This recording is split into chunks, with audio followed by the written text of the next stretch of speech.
Presented by McDonald's of Glasgow, it's time for the Brown Sports Bag. From the heart of the Barrens, a weekly local sports machine. Alongside John Butler, here's your host, James Brown. Well, John, we're back again this week to talk a little bit about some high school sports, and we're on. Some folks may have noticed we are now a Fox Sports affiliate here at 12:30 a.m., no longer an ESPN affiliate. There's some more changes coming related to that. We're going to have an FM side of this station in a week or so, and there'll be some other stuff. We got some social media we've gotten going, and I just going to take a quick minute to kind of tell people what's going on. So people may have seen me out in a lot more sporting events here recently than they had the last few years, although some folks may have not noticed one way or the other. I've noticed. Yeah, and so part of that is related to this greater focus that we're going to have here on local sports in Barren County and Glasgow and this general region around, the county that we have here. And so I've been out shooting photos and shooting some videos and making some notes, and we're going to flesh out what all we're going to do with that information going forward. Some of it's going to be related to what we're doing here on air.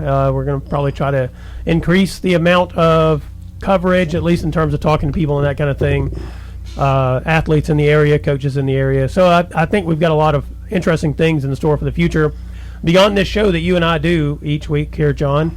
And part of that is Saturday I had a friend, former employee of mine when I was at the Daily Times. Ashley Scobie was in town. She does like a whirlwind tour and gets back into the Kentucky area. She lives in Kansas City these days. I didn't remind her of this time because it always makes me laugh every time I think about it.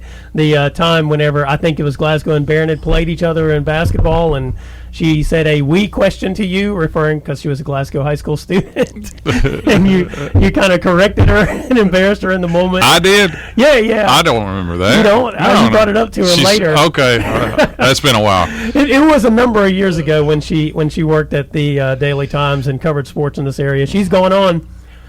So Saturday, see, I helped her. I've made her a better journalist. You absolutely did, because I don't think she's ever forgotten it either.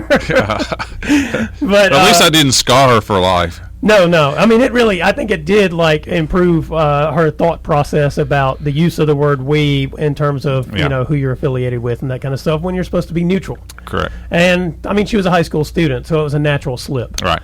But anyway, we sat down Saturday, did a Brown Sports Bag addendum that I put online, and if you don't know, when the Women's World Cup was going on, she was there. Yep, she was there covering it. So we talk about that. We talk about a lot of things you and I discussed related to the Women's World Cup, people's response to the team itself, the pay stuff, which she brought out an interesting point to me that I did not know. During the halftime of the Women's World Cup games, the FIFA handles the merchandising. Well, at halftime, they would shut down the merchandising.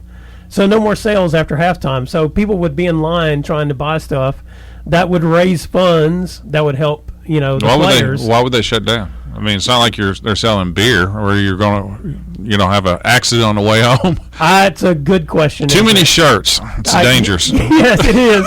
I mean, who knows? But it kind of goes back, every time somebody makes the argument about the pay gap and that kind of stuff and the money related to it. That was an interesting thing to find out, that FIFA's not doing all that it can to raise all the money it can for the women's game, which of course affects their pay. Sure. Anyway, so if you want to, you can go on iTunes and look that up and listen to that conversation. We talked for about 50 minutes, and it was a great conversation. We covered all kinds of territory, as is the case. Meanwhile, John, you and I are going to cover some territory here in the next 45 minutes or so, 50 minutes, and we're going to start off with some football, high school football. You and I both got to see, who won was not surprising. I think the gap in score probably was in both games. We'll start with Barren County, though, because the Trojans put up 52 on Monroe County. You got to go a ways back to find the last time Barren County scored 52 points in a game, and the last time they beat Monroe County so soundly in a game. Yeah, it's been a while since that. I don't remember the last time we beat Monroe that soundly, and it was I thought it was the best that we played this year overall. It was an impressive game for Barren. Now, in fairness to Monroe, again, they are struggling. Losing Brooks has really hurt them. He was their best offensive weapon, and Barren had a size advantage on the line, and I thought our offensive defensive line played really well. And plus, oddly, it doesn't happen very often, but we had a speed advantage. We just had better athletes at most places, and it looked like from the very beginning that Barren just was going to be better. I mean, when you're bigger and faster, that generally adds up to a victory. Yeah, it works out in your favor. It works out, and plus to add to that, Monroe's shorthanded. They only have probably like 30, 35 kids. Yeah. And it was hot that night. It was hot in Allen County. Really That's right. And I thought we just kind of wore them down. And Tyler Bush had a fantastic night. He scored 2 touchdowns. One was a interception return for a touchdown, and the other one was a kickoff return for a touchdown. So he scored off returns, and he scored off he was defense. Barry Sanders. That's right. And he almost scored on offense too. Yeah. So he continues his stellar play this year on both sides of the ball. Marquise Holloway had 2 more touchdowns. And really, outside of one drive, defensively is the best we played. So Barren, I thought, was sharp, and they went over there and they took care of business. And like I said, I think Monroe is it's going to be a tough year for them. Now Monroe will get a little bit of break in terms of competition. They played Glasgow and Barren back to back, and I think their district will be something they can compete in with Clinton and with Clinton, Green, and Metcalf. Edmondson too, also in that district. So that's a district that they will not be overmatched, and especially if they can stay away from any more injuries that they've been going through. Yeah, they open their district play this Friday night, as does Glasgow, but Monroe they host Clinton County. Clinton falls into that category of are they good or not, because ironically they've only played 2 games, so far. They've had a gap in games. I don't know if they had one canceled or what. They won those 2 games. Well, they lost. They split those 2 games. They lost to Clay County, Tennessee, which also beat Monroe. They lost them 25-0. They beat McCreary County 35-7, and then they've been off since September 6th. So you just don't know what you're going to get out of Clinton County. I mean, they had a pretty good player last year. They were good last year. They've put up some points in recent years. First time they played in the district for a while. Yeah, and so they obviously they felt like the program was coming along well enough to get back into district play. And it certainly didn't hurt them that Glasgow got out. Yeah, they saw we'll come in if you leave. Yeah. You're going? Oh, we'll join. Yeah, we'll join you. But anyway, yeah, it's kind of a tough season right now for Monroe. Tough back-to-back seasons probably for Monroe with injuries and whatnot. But that doesn't take away from what Barren did Friday night. You play who you play. Right. And Barren jumped on them quickly and never let off. It became a running clock with about 4 minutes left in the third quarter. Yeah. And that has not happened very often. But like I said, we have more weapons than we've had in the past. And the Holloway kid is, a game changer. And Tyler Bush was really good the last couple of years, and he's even better this year. And I think Jamison Bowie also adds a different element too. He's a very, very good young quarterback, and I think Coach Arnett is using him quite well as a sophomore. He's not putting him in a lot of bad positions. He's not forcing him to throw too often, and the kid makes good decisions, and he throws a really nice catchable ball too. Yeah. Barren has one more game this Friday against Hancock County. I would say that Hancock beat Edmondson County on Friday night. That actually surprised me because I didn't think Hancock was better than Edmondson, and it was a close enough game that maybe they're not. It's just, sometimes it works out like that in high school or any football game for that matter. But it's a game Barren should win. Yeah, it's another one on their schedule they should win, and then they run into what is going to be a good test for them because they play Greenwood, which is have off to a 4-0 start for the first time. I'm trying to remember. I think it was sometime in the 90s. I saw this posted the other day that it was the first time they were undefeated, in like 20 years. Right. And then so that's a good test for them. We'll have a better measure of Barren at that point because the next thing they do, they jump in their district. And so far, North Hardin and Central Hardin are proving to be – North Hardin we knew would be good. Central Hardin I think is proving to be better than anybody expected. Correct. And the district hopefully they'll be tested enough that when they hit that district, they can learn some things. And Meade's not bad. They beat Franklin. They beat Franklin. I know Franklin's 0-4, but their schedule's been good too. Yeah, it has been. And we'll get to something related to that at the end of the show. The first RPI ratings, which will be used for the playoffs after the first 2 rounds to seed the playoffs, were posted. There's quite a bit of response. I know Kevin Wallace, the former Bowling Green coach, now at St. X, was not too pleased with them, but it's early data set, so to speak, and there's not a lot of information there to kind of pick through. So you're going to have to wait till the season gets probably into the district play to really get a good idea of what the RPI is going to look like for seeding the playoffs after the first couple of rounds.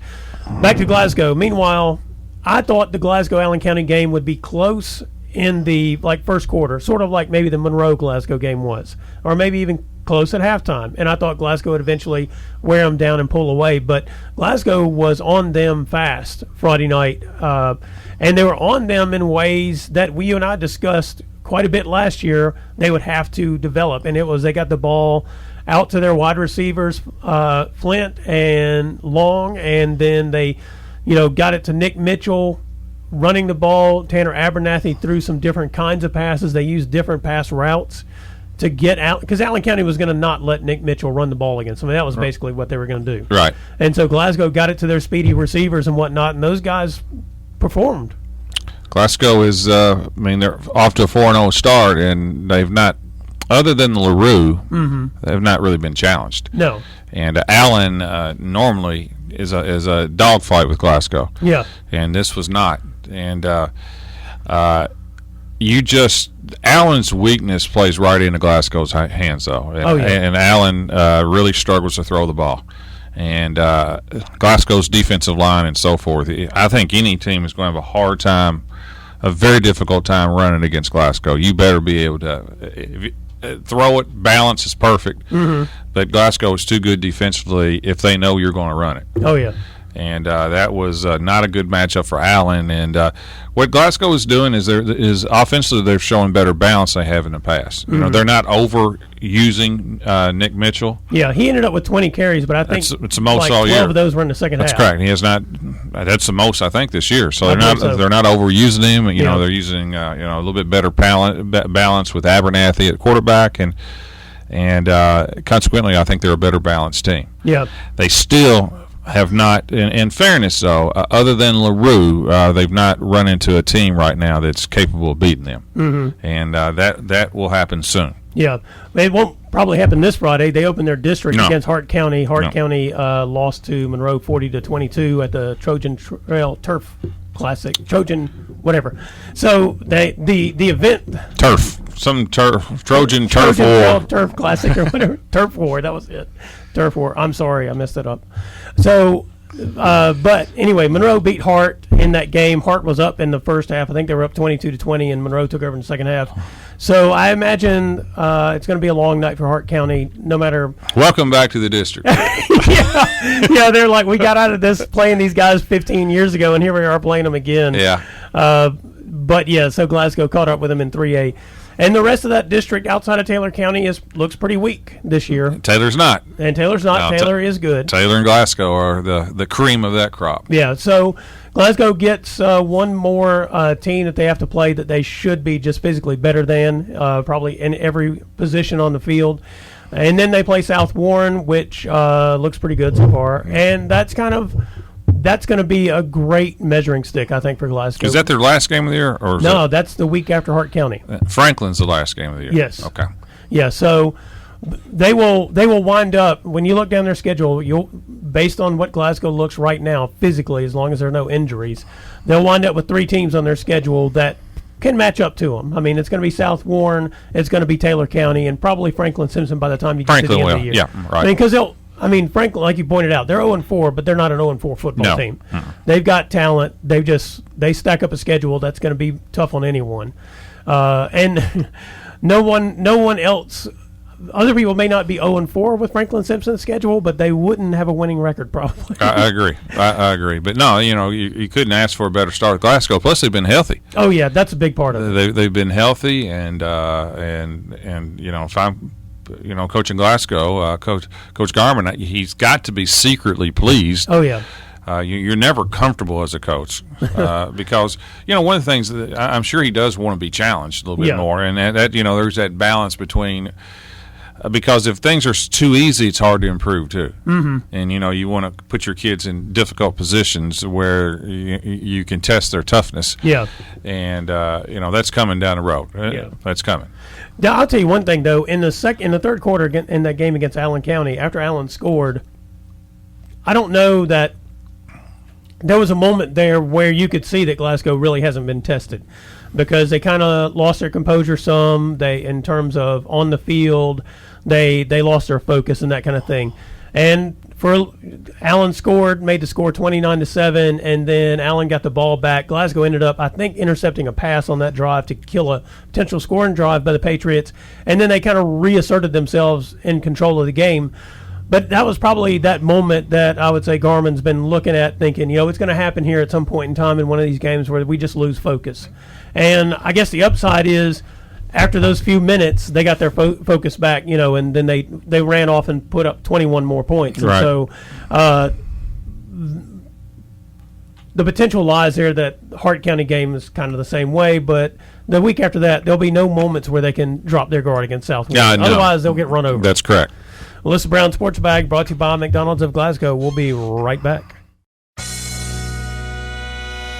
Presented by McDonald's of Glasgow, it's back to the studio with James and John, the Brown Sports Bag.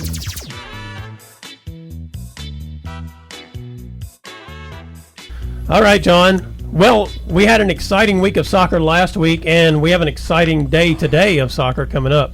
Last week, the Glasgow and Barren County girls played. Glasgow ended up winning the game 2-0, and that was Barren County's first loss of the season. And when I say this, I'm not taking away anything from any other player on the field, but I thought Glasgow's goalie, Paige Bird, set the tone for the game. And if you're a Barren County fan, you probably didn't like the tone she set, but it wasn't an illegal play. She attacked a ball that Ashley Bell had on a breakaway. She got to the ball, and then she collided with Ashley Bell, which Bell got injured in the game and didn't play the rest of that game. Probably hurt Barron's offense. I mean, she's one of their better players. But that physical nature, that aggressiveness that Bird had was evident throughout. And then on top of that, Saturday, Glasgow played against Owensboro Catholic in the All-A sectional, and her aggressiveness, her attacking the ball against Owensboro Catholic gave Glasgow a chance. I mean, she made a number of saves in that game that kept them in the game. They ended up losing 2-1.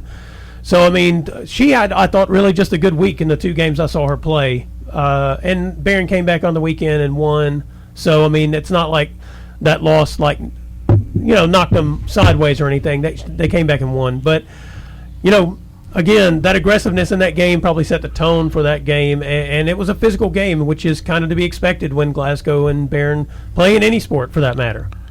Well, having a hot goalie is like in soccer is like having one in hockey. Yeah. I mean, they can dominate, and yeah, she did play well. To be honest with you, I thought Barron's goalie played pretty well too. Graceland DeWeese, they both did, and it was Allie Bell. Ashley's her mother. That's right. Yeah, Allie. yeah, and Allie did get injured, and I think she's in a walking kind of cast right now. Yeah. And she's an important player for them.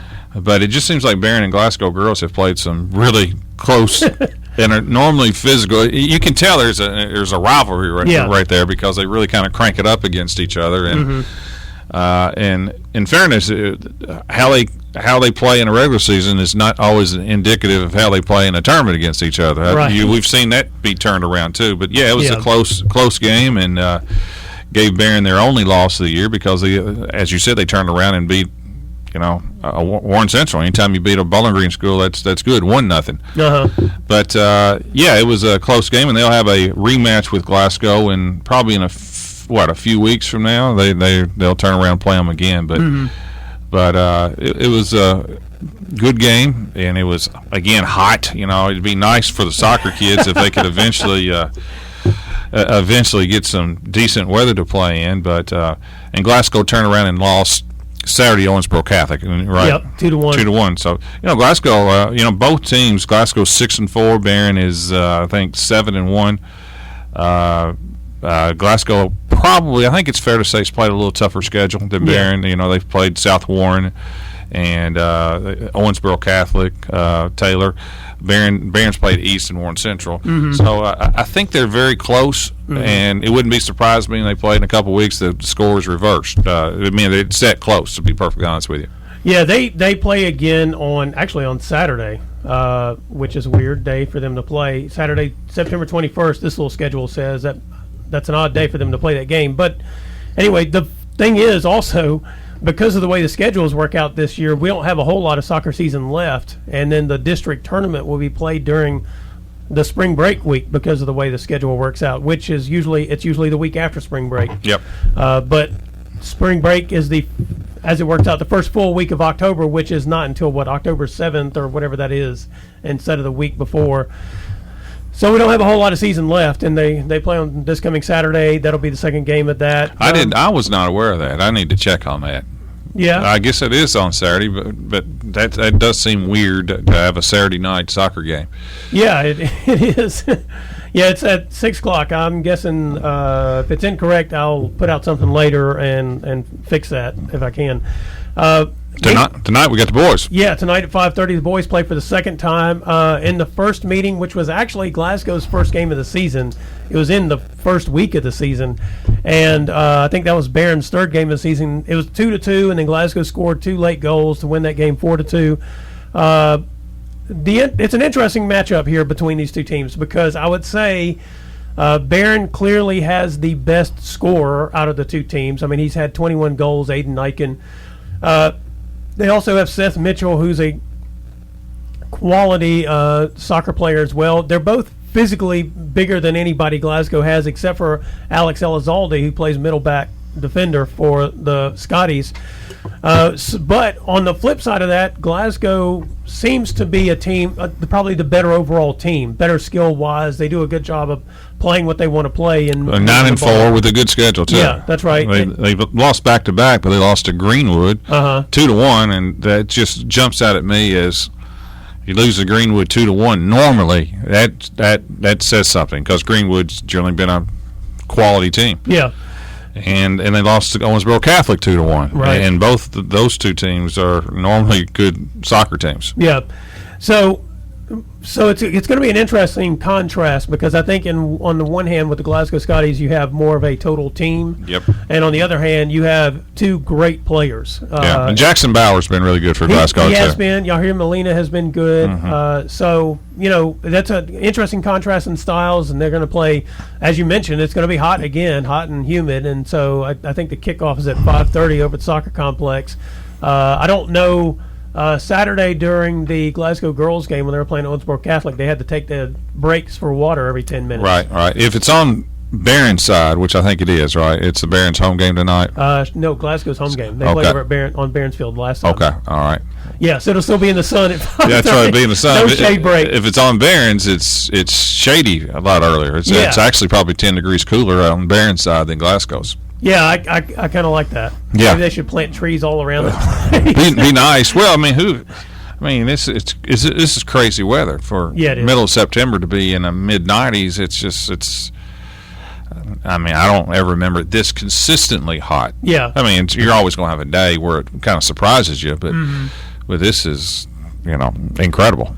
Well, going back to Friday night, talking about those football games, the humidity was so high. It was just, the temperature may have been low 80s, high 70s, but it still felt just so sticky. It's 7 o'clock at night. It's weird for this time of year.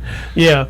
But meanwhile, back to this soccer, the Barren County boys, after they lost that game to Glasgow, they went on a tear. They won every game until Saturday. They lost to Ohio County. I think it was 6-1 or 5-1, and so they kind of, seems like they learned from that game. They've been more focused. They've been beating the teams they should beat. And Aiden Eichen, I think he's like 5th or 6th in goals scored in the state. So he's having a great season. First time he's played too. Yeah, it is. Not the first time he's kicked a ball. No. His dad was an All-American at Lindsey Wilson. Yeah. But this is the first time he's played high school soccer. Right. Yeah, he didn't play his freshman year. No. For the Barren County. And you're not allowed to play on the varsity in middle school. Right. And he did play middle school.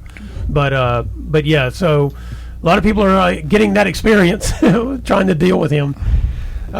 Excuse me. So anyway, the soccer season's kind of closing down. I would say, looking at the district right now in the 15th district, there are only 3 boys teams because Clinton County does not have a boys team this year. Even though you'll see them on some people's schedule, they ended up. I don't know what happened to their team. It just they were good last year for Clinton. I mean, they weren't bad. Yeah. Yeah. So I mean, they just kaput gone. And then, but you do have the 4 teams in the girls' district. But I'd say right now, Glasgow and Barren are the 1-2 in the girls. It's been that way for a while. Yep. And it'll be interesting to see how it shapes Probably up. 1-2 in boys too. When you think? Oh yeah. Monroe's down. Yeah, they're not quite there yet. Okay. So we'll see how it pans out. But we're just, I think, 3 weeks away from the district tournament, and I would say Barren and Glasgow on both sides qualify for the region. Now maybe be 85 in 3 weeks, yeah, rather than 95. It'll cool down to a cool 85 in October. Yeah, here's the second week of October. Here's what's going to happen. It'll snow. This is Kentucky, right? Yeah. I'm ready for a little longer sleeve, but not snow. No. It'd be nice if it did cool down. Well, this is Brown Sports Bag brought to you by McDonald's of Glasgow. We'll be right back. Presented by McDonald's of Glasgow, it's back to the studio with James and John, the Brown Sports Bag.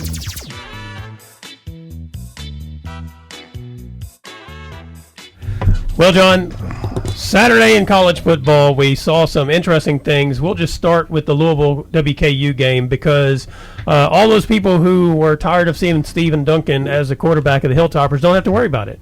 And all those people who are tired of seeing Jawan pass at quarterback for the Cardinals. Well, I must have missed something. Did Stephen Duncan get hurt? Apparently so, and so he's out. Played the whole game, though, didn't he? Yeah. I don't know when he got hurt. Okay. It's his foot, so who knows? All right. I missed that. It may have been that his foot was hurt at some point in time. Okay. And he I did not. This is breaking news. Oh, okay. Well, so out of the press conference today, Tyson Helton didn't say who the starting quarterback would be because they have a bye week, and so it's they're going to spend this week trying to figure out who's going to start instead of Duncan. Okay. And it still leaves out the question still hanging out there is you still have Ty Story, the Arkansas transfer, who's not played. He's been in a couple of times, but he's not been the starter, which people expected him to be. I think he's only played one snap. Yeah, I think so. Maybe in that first game against Central Arkansas, as a matter of fact. And then you still have, I get his name backwards all, Shanley Davis, who played some last year. And another redshirt freshman. Yeah, and so, you've got some quarterbacks on the roster who have seen play somewhere at least, and they're not on the field yet. And it's going to be curious to see what comes out of this. I don't know. I mean, Duncan hadn't played bad. I mean, he hadn't played great, but I mean, I think he threw a couple touchdowns against Louisville, and he had another one that they just dropped. Yeah, he threw 3 against Louisville, which is technically his best game. Yeah, and he should have had another one. They just dropped it. I think it was the Lucky Jack just dropped it. Yeah, I mean, he hasn't been great. But I don't think he's been the root cause of their problems. No, not the total. Now Louisville is just a totally different team from last year. They are. I mean, I didn't know that their quarterback was out until the game started. Yeah. And I think they're going to have a quarterback controversy. Oh, yeah. Because I thought the Cunningham probably fits his style more than Jawan Pass. Yeah. And then the third string quarterback looked good. Mm-hmm. And Louisville has just transformed themselves into a dominant running team, and they score off play action. Yeah, the receivers are wide open a lot because they run the ball so well. Mm-hmm. And they've changed their team attitude wise too. They just defensively they're just so much better. Yeah. And basically they're so much better because the effort is so much better. Effort's better, attitude better. They've got a better focus, obviously. Mm-hmm. But I think there'll probably be a little controversy when they go to Florida State on who's going to.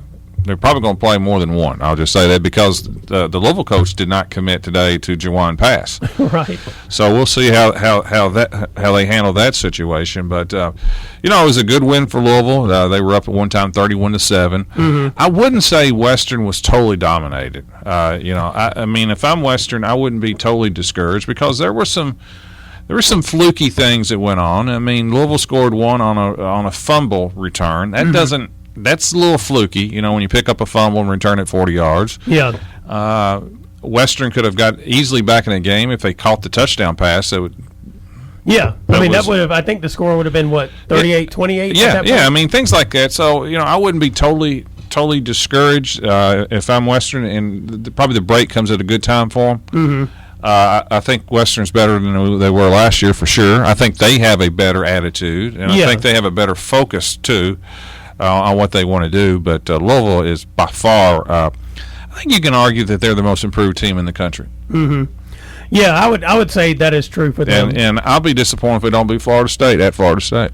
Yeah, because it's not like Florida State's necessarily scaring anybody. No, they can score. Yeah, I mean they don't play defense. They can't stop anybody, but they can score. Yeah, and it almost looks like Louisville's going one direction, Florida State may be going the other.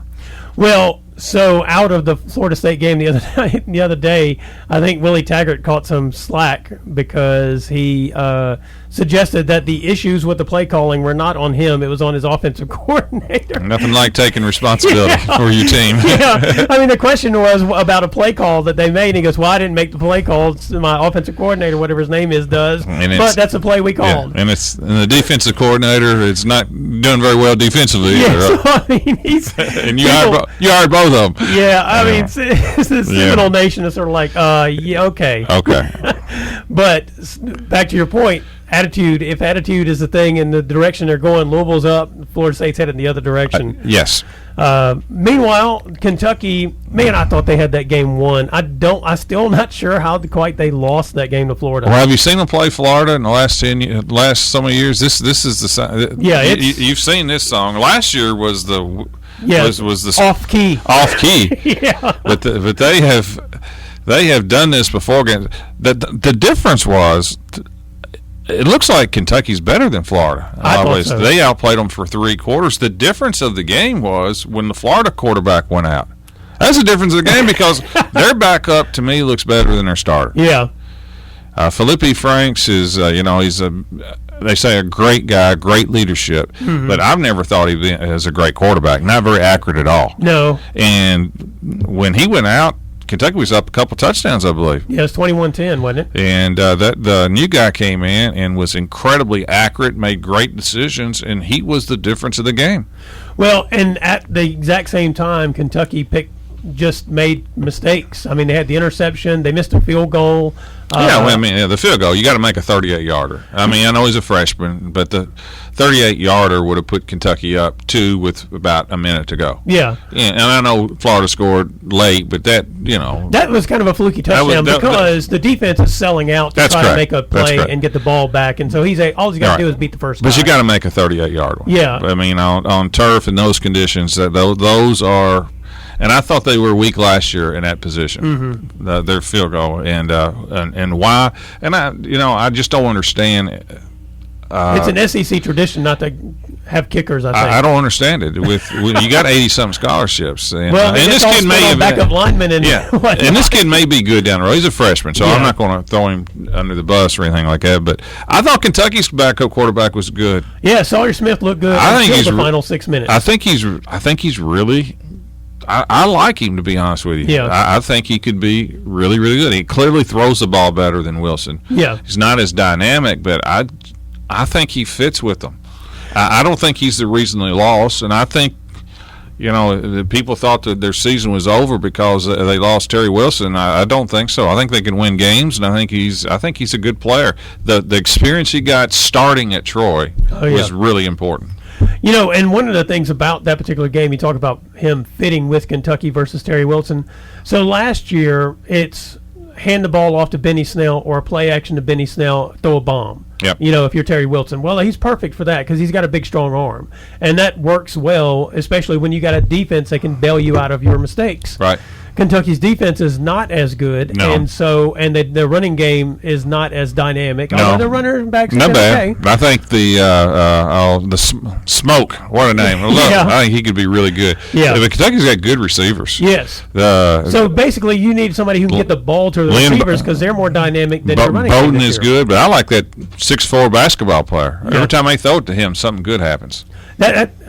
It's always a great transition when you see the basketball players come out on the football field because it's usually they're athletic, usually they're long, usually they can get up and get a football, which is The transition is much easier going from that to football than vice versa. We've talked about that. Yeah, I mean, once you get hit a couple of times, if you can deal with If that, you can deal with that, that's what you got. You can probably play the game. That's exactly right. But yeah, I wouldn't be discouraged. But if the only thing that's discouraging, I'd be disappointed if I was Kentucky because they should be staring at 4-0. Yes. But discouraged? No, they're 3-1, and they're playing in a conference. They're playing in a division of a conference that they should do quite well in. Yeah. The only team that's really much better than them is Georgia. Yeah, I would say. Well, to that point, also Alabama beat the snot out of South Carolina on Saturday. That's another team that everybody always thinks is going to be good in the SEC East. Kentucky's beat them 5 straight. Yeah, so I mean, here's one other thing though I'd say about Florida. At least I don't think they're a top 10 team in the nation. I do not. No, I think they're very well coached. Yeah, but I do not think they're top 5, their top offense, 10. Their offense is not good enough to be up there. But maybe this quarterback makes them better. Yeah, it'll be interesting to see how that pans out. Now, meanwhile, Alabama is, Clemson is, LSU is a top 5 team in the nation. I mean, Oklahoma and Georgia looks that way. I think there's 5. I think it's the division, and maybe Ohio State. I think there's some dominant teams. Yeah, I wouldn't be. If I was voting, I would vote right now probably LSU. Oh yeah, I think they got the best win of any of the top 6 teams. and that quarterback Joe Burrow, man, he looks really good. Yeah, beating Texas at Texas. Yeah, I'm not sure it's not LSU, Alabama, and then I'll throw Oklahoma, and then I'll go Georgia and Clemson. Yeah, I mean Clemson's undefeated, but they have not been overly oppressive to me, and I mean they got a great quarterback, but their schedule is LSU's played the toughest schedule of any of those teams so far. I agree. And so that's a good reason, I think, to put them up there. You're probably right. Based on schedule, and they're undefeated in that schedule, they probably are the best team right now in the nation. Yep. Well, this is Brown Sports Bag, brought to you by McDonald's of Glasgow. We'll be right back to talk about RPI ratings.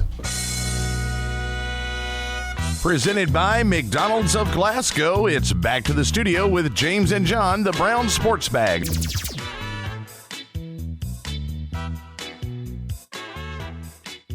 Well, John, we're going to talk a little bit about RPI ratings. Over the weekend, the Kentucky High School Athletics Association put out its first RPI ratings. Excuse me, it just chokes me up to think about them. And what the RPI ratings are is a way to seed the playoffs, the high school football playoffs, after the first 2 rounds. So what would usually be the regional round and beyond, regional, sectional, state. And they put out these first ones. The data set is small. You got 4 weeks. If you played an out-of-state team, that doesn't count in the ratings, so that skews it a little bit. Some folks had some negative responses to it online, as to be expected, because that's the nature of the world. That's true. Anything you do something different, it's going to be. Yeah. Plus, it's not real easy to figure out. No, and so. You can go in the KHSA website and look up the info related to it and then try to be a mathematician for a little while and understand all this. But the brass tacks of it is this.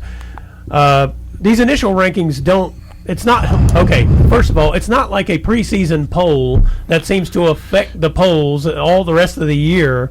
It's not like that. The season has already started, so at least there are some data points to be used. And these teams can move up and down. Yeah. Because this is one of these situations where your RPI rating is based on who you play. Mm-hmm. And then who they play. And do you win? Mm-hmm. Okay. So this is where you should, at times, it's to your benefit to cheer for your rivals. Yes, that's you right. may not like the team on your schedule that you just beat, but it's in your best interest that team goes out and beats other teams. Yeah. That's right. Boost you up. That's correct. The rising tide lifts all boats. So, for example, Glasgow needs Allen to start winning. Yes. It would not hurt them. They need Monroe to start winning. Yeah. They need LaRue to continue. They got a good win against Campbellsville. Right. It's quite helpful that the teams that are on your schedule wins games for you. Mm-hmm. Which part of the whole discussion about this RPI, and I think one of the reasons some coaches and ADs that we've talked to don't kind of like this system is because of the way it was implemented, not necessarily the system itself. So the way it was implemented is... It surprised them. Yeah. I mean, in last spring, the KHSAA said, all right, starting in 2019, we're going to use this playoff format, and we're going to bring in these ratings to seed the playoffs after, for the regional round and beyond. And the problem was the schedules that these coaches have set and the ADs have set were done 2 years ago. So you have no control over managing your RPI. So if you are a team that believes you're a competitive program and you want to play a competitive schedule, you are saddled with whatever's on your schedule. And, oh, by the way, hoping that those teams 2 years down the road are going to be good still or not good, depending on what you're trying to accomplish. That's correct. And the RPI only kicks in starting with the third round of the playoffs. Yeah, the regional. So round. Once you get to the playoffs, you're playing your district again. Yeah, just like the basketball district. Yeah. But after that, who you play will be all formatted by this RPI system. Yeah, and you've got the thing over there. I think what it says is for that regional round, let's say 3A, okay.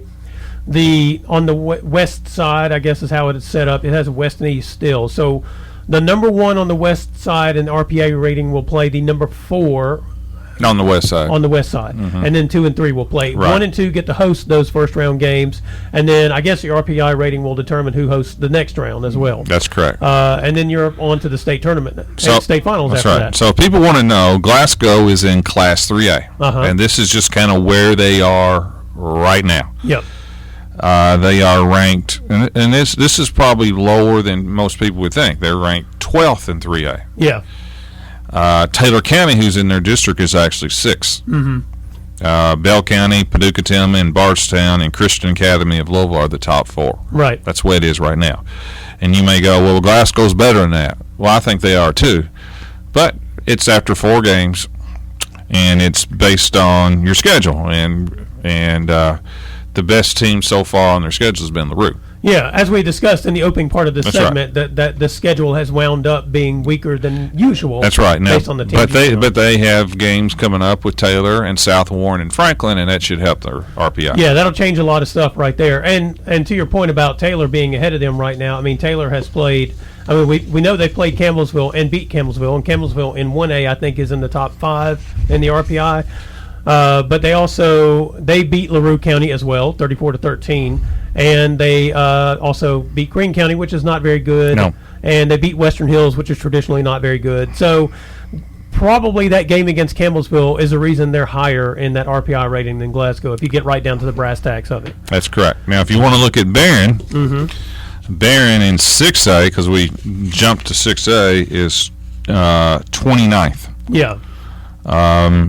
The number 1 team is, Barron's 30th, because this number starts with 2 rather than 1. So, that's good. Yeah, so the top team is male. Number 2 in the state is North Hardin, district opponent. Yeah. Then you got Ryle, Ballard, and Trinity. I think Trinity only has 1 game that even counts. They've had 3 of their 4 games out of state. Right, yeah. Central Hardin is number 10. Yeah, also in the district. No, I'm sorry, they are number 8. Yeah, so Barron's district looks pretty strong. And again, another thing, you would look at the history of Class 6A football, and you would look at having male, number 1, that kind of thing. You wouldn't sneeze at that at all, but looking at North Hardin there, you'd be like, what? They can't be. And that was where, especially I think Kevin Wallace at St. X was kind of griping a little bit because North Hardin's at number 2. I doubt North Hardin's the second best team in 6A. I mean, I'm just saying I doubt it. I'd probably say Trinity and St. X, they usually are better than North Hardin and probably are just year in, year out, and probably are this year as well. But after 4 games, North Hardin is up against, versus Trinity's schedule. They've played more games that count. One of the key ones there being probably the Elizabethtown game. And I think they also played DeSales, didn't they? So, that's kind of what we're looking at there, at least in the early part of these ratings. Well, St. Axe has a chance this weekend to help their RPI. They play Bowling Green. Yeah, so there you go. Kevin Wallace can just win on the field against Bowling Green and help his RPI rating out. Right, and he has Trinity later on and so forth. Yeah.